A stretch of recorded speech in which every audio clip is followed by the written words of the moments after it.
मैं मारती हूँ इनको, मारती हूँ और रोते रोते सो जाते हैं ये लोग। मेरे पास कुछ होता ही नहीं है देने के लिए, मैं क्या दूँ इनको। हम लोगों ने जीना नहीं है, क्योंकि मैं इन बच्चों को खाने के लिए नहीं दे सकती, इनको पहनने के लिए नहीं दे सकती, इनको तालीम नहीं दे सकती। मैं थक गई हूँ। 9 महीने हो गए हैं कि अक्सर कॉल्स आती हैं, सऊदीया से कॉल आती हैं, मर्द लोग कॉल करते हैं, ठीक है, वो वीडियो कॉल करते हैं और कहते हैं वीडियो कॉल रिसीव करो। और अगर उनकी वीडियो कॉल रिसीव कर लो तो अस्तगफिरुल्लाह, ये कोई इज्जत नहीं है। अल्लाह के घर के पास बैठे हैं वो लोग और वो आगे नंगे बैठे होते हैं। अस्सलाम वालेकुम नाज़रीन, आप देख रहे हैं सोशल क्लिक और मैं हूं आपकी मेज़बान साइमा शहजाद। आज एक ऐसी खातून हमारे साथ मौजूद हैं जिनका 9 माह का बच्चा, अभी उनके पेट में बच्चा था और वो उनकी तबीयत ख़राब होती है और शौहर रिक्शा लेने के लिए बाहर जाते हैं और हॉस्पिटल ले जाने की गर्ज से बीवी को रिक्शा लेने के लिए बाहर जाते हैं और वापस नहीं आते। और आज इस बात को 9 महीने गुजर चुके हैं, अभी तक उनका कोई अता पता नहीं है। और ये खातून जिनका नाम मुनज़्ज़ा है, 5 बच्चे इनकी गोद में, अपने बच्चों को पर तले लिए किस तरह ये 9 महीने से गुजारा कर रही हैं और अपने शोहर को अभी तक उनकी राह तक रही हैं कि कब मेरा शोहर वापस आएगा और कब जो है वो बच्चों के लिए दूध लाएगा, चीज़ें लाएगा, खाना लेके आएगा। तो इनसे बात करते हैं, पूछते हैं। अस्सलाम वालेकुम। वालेकुम अस्सलाम। मुनज़्ज़ा, सबसे पहले ये बताएं कि आपके बच्चे जो हैं 5, ये इनकी कितनी उम्र है? मेरी एक बेटी है जो 12वें साल में लगी हुई है और ये 6 साल की है, एक ये 5वां साल इसका स्टार्ट है, एक 3 साल का है और ये 9 माह की है छोटी। अच्छा, ये बच्ची थी जो पैदा होने वाली थी और आपके हस्बैंड जो है वो गए रिक्शा लेने बकौल आपके, हुआ क्या था उस दिन? बस मेरी तबीयत ख़राब हो गई थी और वो मेरे लिए रिक्शा लेने के लिए गए। अभी तक वो आज तक वापस ही नहीं आए। 9 महीने हो गए। शादी को कितना अरसा हुआ? 13 साल हो गए मेरी शादी। 13 साल कैसे गुजरे आपके उनके साथ? बहुत अच्छे गुजरे थे। कभी लड़ाई झगड़ा हुआ था? नहीं, कभी हमारी लड़ाई झगड़ा नहीं, कभी कुछ नहीं हुआ। कभी आपस में अंडरस्टैंडिंग अच्छी थी? हाँ जी, सब फिर कुछ। क्या हुआ था कि वापस ही नहीं आए और आपके इस हालत में छोड़ के चले गए? पता नहीं, ये तो अल्लाह ही बेहतर जाने। सब कुछ ठीक था, हम तो कभी लड़ाई नहीं हुई, कभी कोई मसला नहीं हुआ, हंसी खुशी अपनी ज़िंदगी गुजार रहे थे। बस ये जब से कोरोना था, हालात ख़राब थे, कोई काम नहीं था? कुछ भी नहीं था, कोई काम करते क्या थे? कुछ नहीं था, वो गाड़ियाँ धोते थे। फिर कोरोना आ गया, काम ख़त्म हो गया, फिर उसके बाद आपकी ये बच्ची जो है वो पैदा होने वाली थी, उस वक्त हालात कैसे थे? बहुत ज़्यादा ख़राब थे, भूखे मरते थे हम लोग, बहुत ज़्यादा ख़राब थे। कभी खा लिया, कभी ना खाया, बहुत ज़्यादा हमारा बुरा हाल होता था। यही समझ ले कि हम लोग मांग मांग के खाते थे। शौहर भी चले गए, आपकी बच्ची थी छोटी सी और गोद में ये बच्चे भी, इनको भी पालना, उस बच्ची को भी देखना, तो कैसे आपने गुजारा किया? बड़ी मुश्किल से मैंने गुजारा किया। मेरे लिए वो टाइम गुजारना बहुत मुश्किल था कि जब मेरा ऑपरेट हुआ था, ऑपरेशन के साथ ये मेरी बेटी हुई है और मैंने बड़ा मुश्किल से वो टाइम गुजारा है।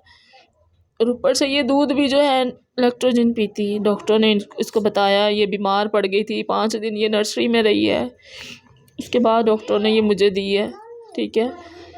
बड़ा मुश्किल था, बहुत ही मुश्किल था। इसका खाना पीना, इसके पैम्पर, इसका दूध, मुझे यही फ़िक्र होती थी कि मैं इसको कहाँ से दूँ। बच्चों को लेके मैं तो रावी पे चली गई थी, इन हालातों से तंग आके, परेशानियों से तंग आके। तो मुझे वहाँ पे एक अंकल जी मिले, उन्होंने मुझे अपनी गाड़ी में बिठाया, मेरे बच्चों को पकड़ा, मुझे पकड़ा, वो हमें घर छोड़ के गए। उन्होंने बोला कि नहीं बेटा, ऐसे नहीं, अपनी ज़िंदगी का ख़ात्मा नहीं करो, ऐसे ज़्यादा अज़ियतनाक ज़िंदगी होगी आपकी, अल्लाह पाक आपको कभी भी माफ़ नहीं करेंगे। मतलब आप इन हालातों से तंग आके खुदकुशी करने चली गई? जी, मैं खुदकुशी करने चली गई थी। अभी भी मेरा यही हाल था, अभी भी मेरी यही सोच है कि अगर हमारे साथ कोई ताउन नहीं हुआ, हमारी कोई मदद नहीं हुई, तो हम लोगों ने खुद को ख़त्म कर लेना है। अगर मेरे लिए घर, मेरे बच्चों के लिए अच्छी रहन सहन, पढ़ाई लिखाई नहीं हुई, तो हम लोगों ने खुद को ख़त्म कर लेना है। हम लोगों ने जीना नहीं है, क्योंकि मैं इन बच्चों को खाने के लिए नहीं दे सकती, इनको पहनने के लिए नहीं दे सकती, इनको तालीम नहीं दे सकती। मैं थक गई हूँ। 9 महीने हो गए हैं कि अब और नहीं, अब मेरी बस हो चुकी है कि मैं इनको और भूखे मरते हुए नहीं देख सकती। इनको इस तरह से पढ़ाई लिखाई के बगैर नहीं देख सकती। तो जब ये भूखे होते हैं, अक्सर आपने कहा कि खाने को नहीं कुछ होता, तो बच्चे खाना मांगते होंगे, तो आप किस तरह उनको बहलाती हैं? मैं नहीं बहलाती इनको, मैं मारती हूँ इनको, मारती हूँ और रोते रोते सो जाते हैं ये लोग। मेरे पास कुछ होता ही नहीं है देने के लिए, मैं क्या दूँ इनको। मारती हूँ इनको मैं, और खुद बाद में रोने बैठ जाती हूँ जब ये सो जाते हैं। इस घर में आप, ये एक छोटा सा नाज़िम कमरा है जो जिसमें बमुश्किल 4 से 5 लोग बैठ सकते हैं। एक चारपाई है और यहाँ पे एक कुर्सी पड़ी हुई है और उसके आगे बिल्कुल कोई जगह नहीं है, और इसी जगह पे इन्होंने खाना भी बनाना है, इसी जगह पे इनके बच्चों ने खेलना भी है, यहीं पे सोना है। गर्मी हो, सर्दी हो, बारिश हो, कुछ भी हो, इन्होंने एक छोटी सी छत के नीचे रहना है। तो ये बताएं कि आप इसका कितना किराया देती हैं और कब से रह रही हैं यहाँ पे? 5,000 इसका किराया है। मुझे 3 साल हो गए यहाँ पे रहते हुए।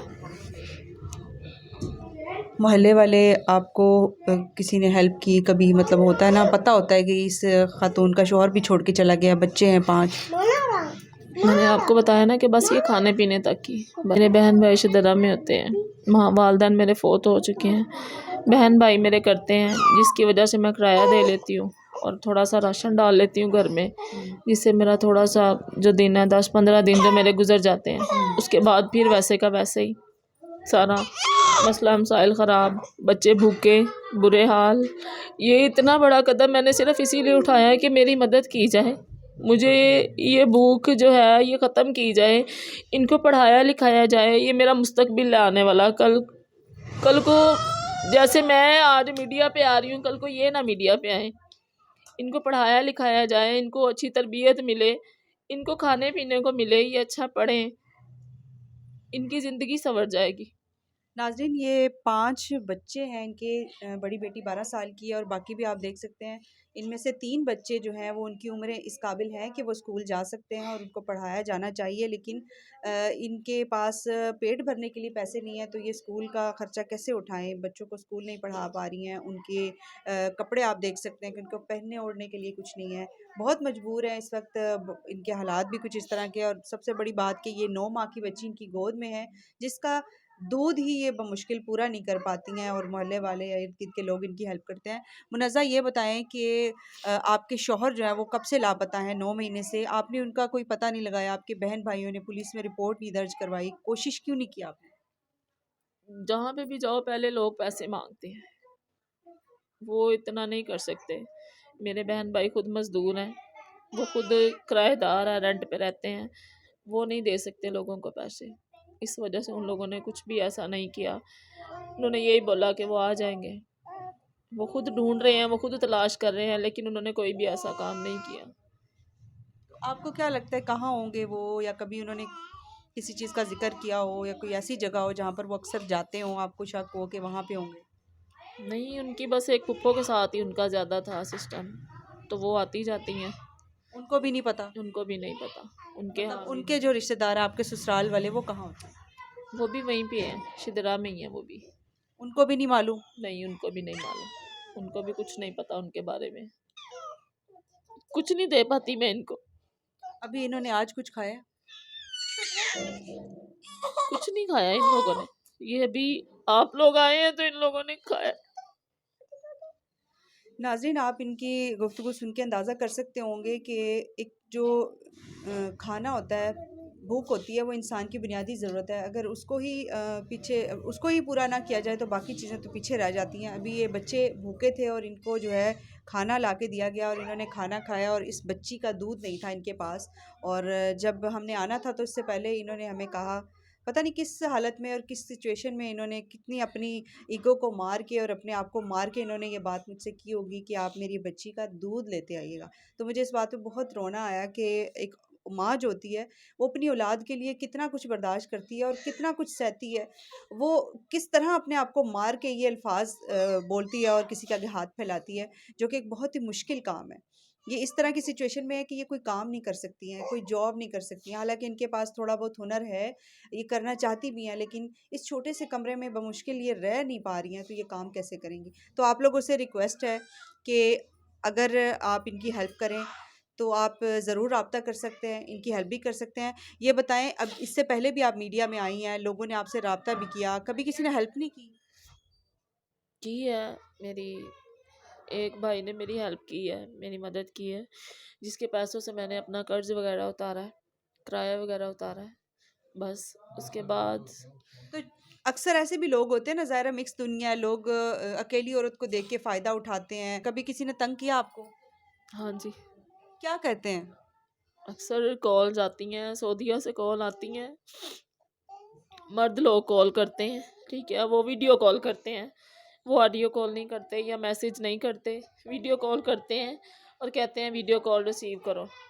और अगर उनकी वीडियो कॉल रिसीव कर लो तो अस्तगफिरुल्लाह, ये कोई इज्जत नहीं है। अल्लाह के घर के पास बैठे हैं वो लोग और वो आगे नंगे बैठे होते हैं।